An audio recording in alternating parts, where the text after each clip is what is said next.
Hello there, welcome to the Culture of Life podcast from Human Life International. I'm Tad Wojcik, the Mission Research Specialist, and today, for the first time, we have a guest.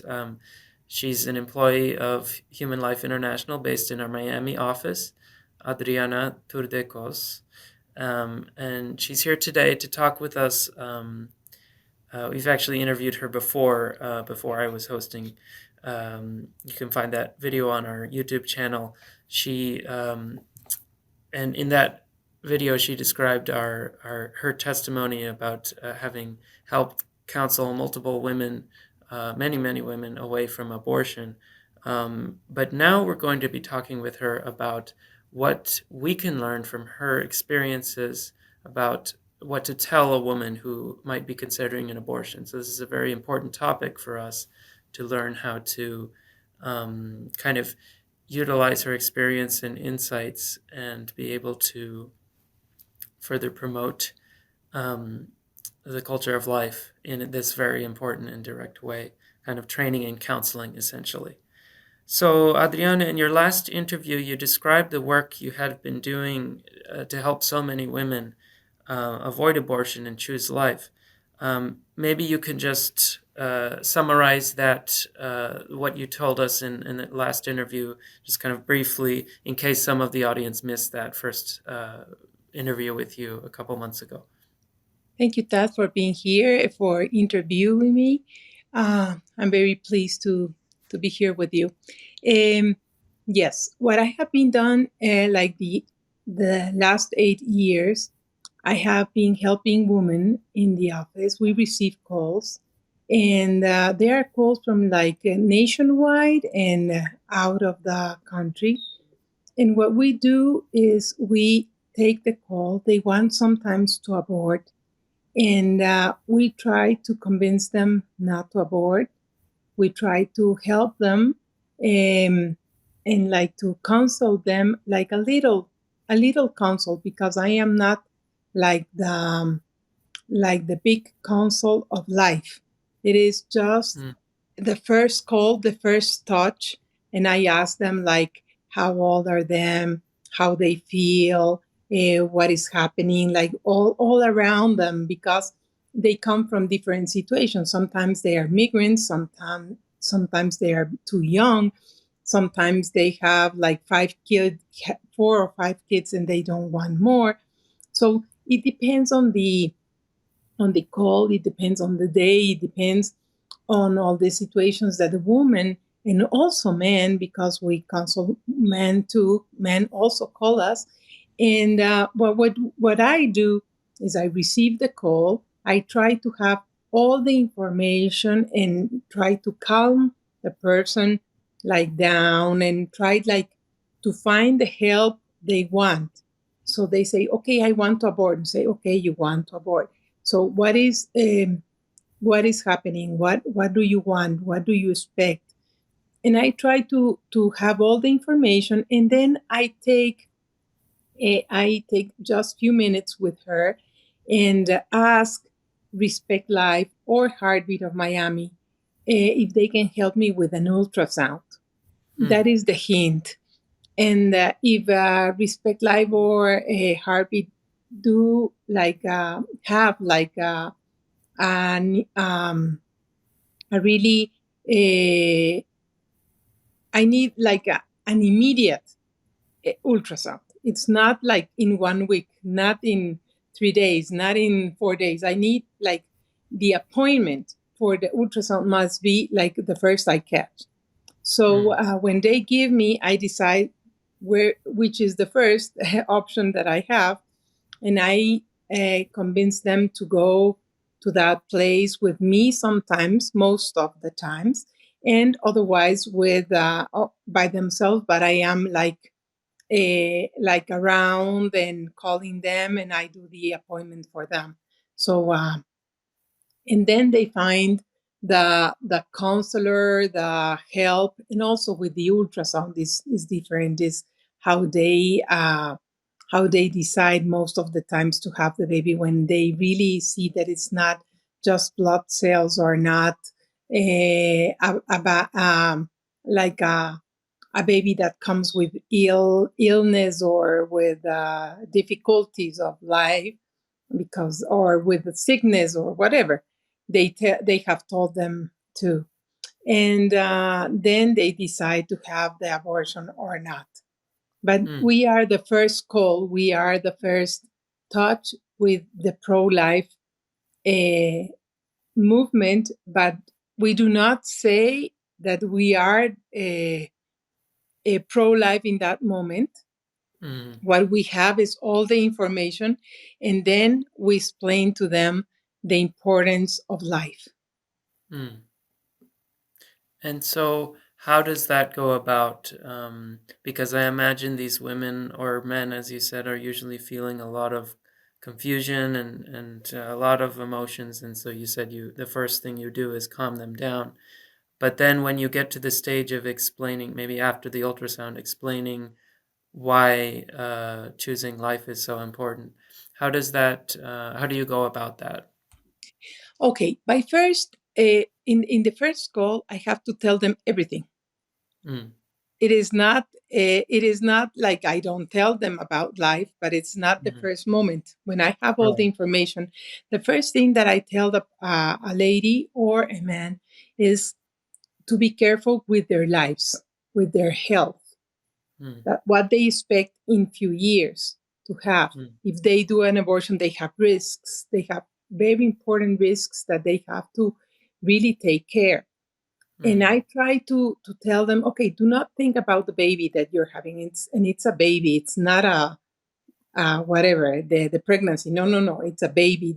So I say, do not think this moment of the baby. Think in yourself. Do you want to be healthy? Do you want to have like a great health in the? Do you know the risks that you have in abortion? You have to think about the importance, if you are doing an abortion, to do like a very wise thing, not to do harmful things for your body. And like that, I begin to explain them all the importances that they have, if and the difficulties if they have of doing an abortion. Mm. Then I tell them, if they know. Sometimes they say, "Okay, I am just 1 week of pregnancy," and the other said, "No, I am 8 months." Or sometimes I have Mm. cases that men call me and say, "Okay, my girlfriend has 6 months and she wanted to abort. She doesn't want the baby." So we have all the stages of the pregnancy Mm. calling for our help. And the importance of life is so, so, so, so deep for us that we have to transmit that for them, right? So when they are like 8 weeks, okay, do you know that your baby heart, like your baby, you can hear the heart of your baby? No, no, the baby, you just hear the heart like when he's going to live. They said, no, no, no, your baby already has a heart, and it has already all this little lungs and all. And so I show them models, or I read. I have my reading, or the See Baby. I don't know if you have that app, the See Mm. Baby app. You can show them, or you can, if they are in the call, I can read all the things that the baby does, like special, and like, or like, do you know that your baby can have hippos now? Mm. And what? Like different things that are not normal, that all the people tell them, Mm. like the eyes of your, like the eyelashes, Mm. or explaining them like the nails, or something that is different than the people have told them. Yeah, that I know that woman will feel like I haven't heard about this, or I didn't know about this, or something like that. So it is a very special hint of each stage of the pregnancy, that we have with like highlighters, and we have highlighted that phrase or that word, and I have all the paperwork, all the books around me each call, so I can ask the Holy Spirit to help me and to see with the information that she gave me at first. I can see what the baby needs and she needs, and I can tell her. I can tell them. Most of the abortions they want to do now are home abortions. They do not want to do uh, the procedures. They want to have just pills and to abort too. So I have like the 80% of the cases that they just want to have a pill, and that's all, and end with that life. And it's not that simple. And it Yeah. is very risky. So I have to tell them, not because of the baby, it's because of them by first. Hmm. How worried I am because of her health. And I also gave them examples of people that have done these examples and give them links or to search about people that had lose a lot of blood or that have to go to an ER and have been in the house. I told them, do you really know about the procedure you're having or the pills that you're taking, the risk that you have? And that is one of the questions that most of them do not know. Hmm. Fascinating. So it is very all the cases are very different. All the calls are very different. But I think that each person and each call needs like a special care, a special time with them. And when they feel that like you worry about them or really you explain for them the harmful things that will happen to your body or to you in the future, okay, they begin to think and they say, okay, let's stop, let's have an ultrasound. So I think that the first catch and um, the first moment, that the importance of the moment is that they accept to have the ultrasound, not only to see the baby. It's because you need to know how is the baby and which size is the baby and how is the baby in the uterus, like placed, if you have a like a normal pregnancy or any disorder or anything that is not working good, like for them to think later for an abortion. But first they have to see the reality of what are they living and what they are having in that moment. And so they go no because of the baby to have the ultrasound. They go because they want to see if the abortion will be safe. Sometimes they go because they want to see if they have a baby in the uterus, or also they want to see if they are not in if the baby is in the uterus, it's not in other places. Hmm. So it is very important to know that, and for them to have that.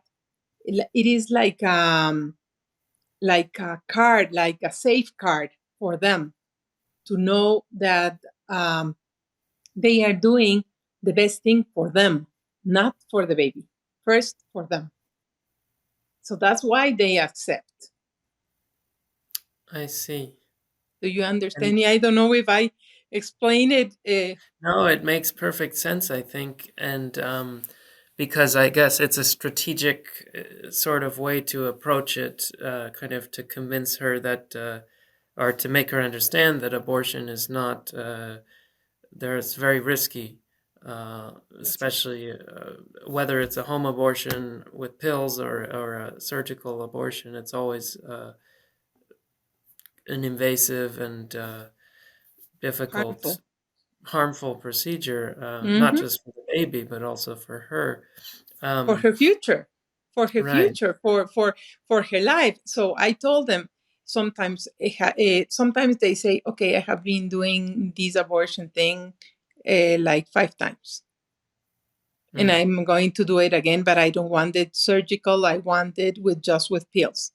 So I say, okay, so you might be having like depression, you might be having nightmares, you might be having sweatings, you might be having like difficulties to walk, or sometimes your leg may hurt or something. And they say, how do you know that? And I say, because those are symptoms that you have when you have an abortion. This is a post-abortion symptom. It's a post-abortion syndrome. So they mm. get like, what? It is like they do not understand that they have been passing through lots of things, and it is because of an abortion. Because when you do an abortion, you you can see really um, lots, because there are like more than 50 symptoms that a woman and a man also can have after an abortion. Wow. And HLI does have the, for our viewers and listeners, our HLI has articles and videos about that, those, the post-abortion syndrome and other symptoms that follow abortion um, in many cases. Now, Adriana, I'd like to ask you whether when you do get into the conversation about the second stage of kind of trying to express the importance of choosing life, do you ever bring religion or God into the conversation, or does it Always, depend? always that. This is a Oh, look. good. I think that one of the things that it is the most important thing is for they know that they are the importance they have for their life has for God. I Mm, told them, even when you were like a little lentil, like mm, less than a lentil, God thought about you. So sometimes they say, oh, what did he think about me? Say, okay, he thought I'm going to do to this lady the the best lady in the world. I will place her in this family because the happiness that she can bring, the sensitivity that she can bring, the care that she can bring to her mother and to her father, will do an exceptional thing and will do a different thing. And really, I have to pray that much. I have to go to mass daily, and I have to be in grace to talk to this woman and to see like, what does God want me to give them and to say to them the moment that they decide to have that abortion? So as I was explaining to you, when I say that their life are important, what they do not want in the future, I always tell them, you know, that when God decides you to be born, you do not know what your mom was passing through, and you do not know what your dad thought, but they were passing through difficult things and they say yes to life, and you are here. So some of them tell me, I don't want to live, and it was better if they aborted me. And I say, no, you cannot think like that. What do you do? So what job do you have? So I say, maybe you can help your partners. Maybe you're a help for your sister, for your brother. You're the happiness. Give me one moment that you have like lots of love and remember that time. Can you tell me about that time when you were very happy? So sometimes they share with me lots of intimate things and traumas that they have had about their uh, childhood, or sometimes they share with me beautiful things. But I told them, that God created you because God thinking you even when you were a chia seed. Before you were a chia seed, he thought the best of you. So in that moment, if the girl says, okay, I have the happiness with my brother and my sister because they were, my brother and my sister are like, they depend on me. So I said, okay, God want you to live in that family, to be part of that family, because he knew that you will help your brother and your sister. It's like an example. You will plant these into the animals. You will be the helpful thing of your grandparent. You will be the light of your mother. You will be the help of your father. Or sometimes some of them do not know their mother or their father, or they have grown like alone, or they have had difficult times. And I say, even in the difficult times that your mother and your father passed it through when they had you, they decided for life, because life is pressure, and God has an amazing um a thing. He thought amazing in the baby that's inside of you. Mm. Maybe he will be the light, and will hold your hand, and he will help you. No, I don't want baby. Okay, it's fine, but I have to tell you that we have to bless your mother and your father, because you are here and you are amazing, and you have tried to help me today to learn. Or you teach me about this today, and I learned this from you, and this is amazing for me, and I thank you for, because you gave an importance to my life today. Mm. So they feel like they are special. They feel like, if God really think about me, God really made me. God really thought that, yes, and He is here, because we are together and we are talking in the phone, but He is here. He is in the middle of us. Okay, I don't believe in God. Okay, you don't believe in God. But if you want me to give you a hug, I can hug you through the phone, and I can really pray for you, because I do believe in Him and I do believe in miracles. And I always end my call with a prayer, and to see the moment that we are meeting next time. Wow. Wow. That's so beautiful, Adriana. Um, do you have follow-up conversations with them? Do you see Yes, them again?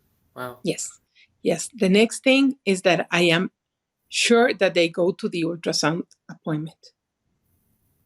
Yeah. So sometimes I have breakfast with them, sometimes if they are in Miami. Mm. Otherwise, I try to connect them like in a three-way call or three-way video call or something. They Mm-hmm. always try to change their names. Mm. Instead of Adriana, Mary. Okay, Mm. hi Mary. It's fine. God knows her name. Mm. Okay, so but I introduce them to people that help us nationwide for the abortion, and it was very nice, because look, I'm in Ecuador now, as I told you, and Mm. we have affiliates also and collaborators that work with us worldwide. And these girls knew that I was here, in our affiliate in Quito, knew that I was here in Ecuador. And yesterday I have an interview with a girl Mm. here, and she was very sad. And I was like, oh my goodness, no, here it was my vacation day. But in my vacation day, God gave me the opportunity to meet to this girl, and it was an amazing morning. It was an amazing morning to discuss with her, and to give her like a little bit of hope of what can God make different in her Yeah. life. Yeah. That's Mm-hmm. so beautiful, and we're so um, grateful for the witness of someone like you, Adriana, who's helping so many Mm-hmm. people in the U.S., in Miami, and in Ecuador, and everywhere.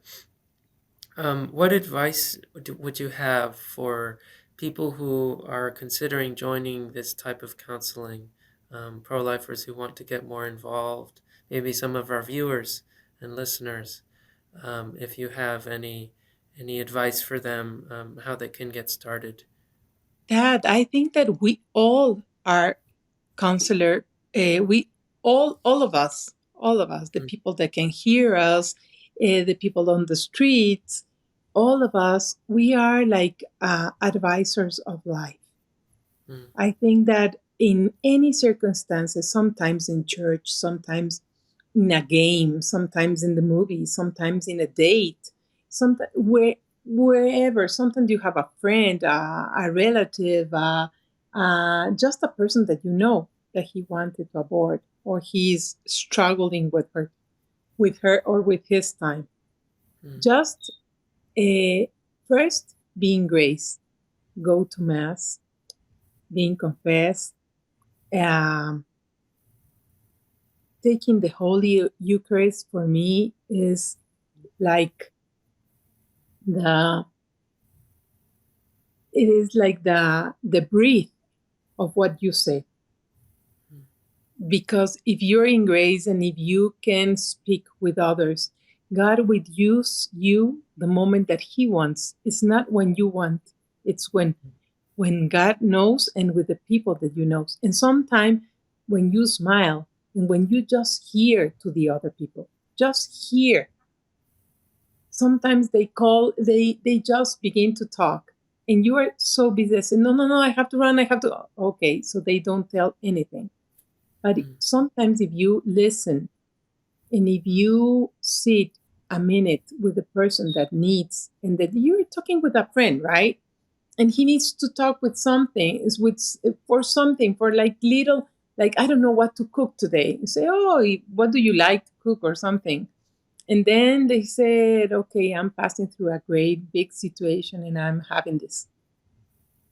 But if you didn't say about the cooking of the day, or if you didn't talk about that by first, they didn't uh, feel that you were listening. And so by the end, they do not tell you. So I think mm, that to be open to listen to the people, we really need help. We really need, all of us need to be here. All of us need time, special time with others, with friends, with relatives, with the old people. mm. The old Yeah. people also pass through difficult situations. They want to end their lives as soon as possible. They do not have anyone to hear from them. So we really have to be the ear of God. We Right. have to really give little time. Our time is so precious. We are always, I am always in rush. I do not sit down and hear, like sometimes my kids, sometimes my mother, sometimes my sister or brothers, but to give them your time, to be open to listen and to be in grace with God. I think that it is the most important thing to tell and to advise, because you always, even the people that say, no, you know, no, all of us can be a hint for God, like a element, like a savior, like a help, like the hand of God for a pro-life thinking or for a pro-life thing to do. That's so beautiful. It's so encouraging, Adriana, because I think you're right. We all have this role to play, at least with those who are around us, like you're saying, our brothers and sisters, people on the street, people we know, and elderly people, young people, children. And so and I really like your emphasizing that we have to be in grace, in the state of grace, and going to the sacraments. Yeah. I also go to daily mass and these other things. So I think that's really important to get involved in the pro life movement. You have to first have the spiritual. basis, the And sometimes, friendship with God. maybe you're not Catholic, Dad. Maybe sometimes Yeah. you're not Catholic, but you have God. If Mm, you are in contact with God, if you can be ecumenic, and you can transmit the best of your heart and the best of God through you.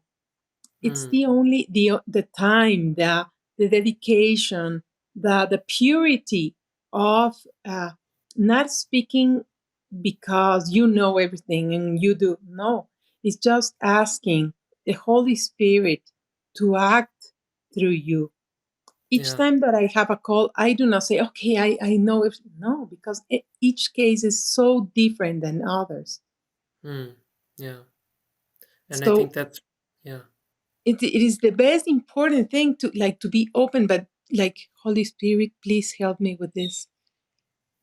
Our mother today is 13th of May, Our Lady of Fatima, Yes. and a very special day for us.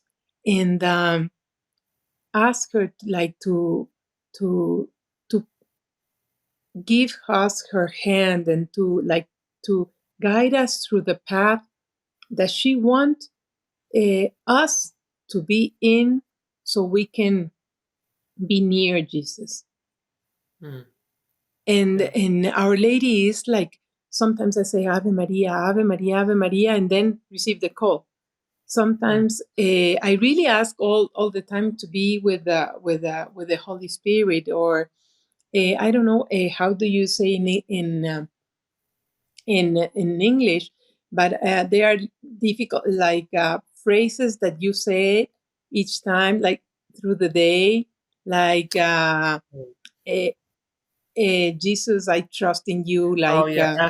Do we say aspirations? okay, Aspirations. Yeah. aspirations. Okay, I Yes. learned a new word now, and yeah. So Mm, like continue doing that during the day, or you have lots of things that our faith give us. And if you're not a Catholic, if you're in grace, you can be in grace and you have a purity of your heart. It is a call that maybe you have because God is calling you, and you're evangelic, or if you are Lutheran, if you are any other uh, uh, in other church in the world, you can really, or if you try in a religion, to be the best in your religion is the best thing to be open to the word of the Lord. yeah. Yeah. Well, thank you, Adriana, for all your advice. We're very grateful for your witness and everything that you can show us with your experience and teach us about these, how to provide this kind of witness, and how, thank you for reminding us that really each of us is called to be um, an advocate for life. Yes. And so, thank you for taking time out of your vacation here today to talk to me. And uh, we thank you so much. Do you have any final words, maybe? No, Uh, I just want to thank you, Tad, and thank you for the opportunity of speaking. And mhm. I invite you to go to Miami and to Oh, find yes. us there. It will be very pleased for us, you having uh, for having all of you, because it's not just you to have people there. We love to teach. We are the educational Spanish speakers. In the Latin world Mm, for HLI, and we have brochures, we have CDs, we have books, we have pamphlets, we have lots of teaching about life that you can like materials that you mm, can learn, that you where you can like obtain information if you need, or if you want us to have some more information, you can write us. My email is Adriana, as my name with one N, mhm, Adriana like Adrian, but with an A, then mhm, add, and then Vida Humana, like Mm, human life in Spanish, vidahumana.org.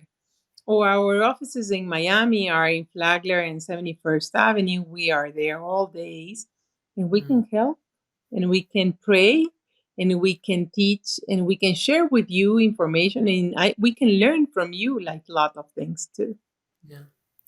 Oh, wonderful. Thank you. And we'll definitely put those your email and the and address of HLI's Miami office in our description on YouTube and Perfect. Amazon. Those who are listening to the audio version on Amazon and Spotify and Apple Podcasts. Thank you all for either listening there on those audio formats or watching us on YouTube. If you're there on YouTube, please like and subscribe and share this podcast with your friends. We're very grateful for all of you for listening. And as Adriana has told us to, please keep on living the culture of life. Thank you and God bless.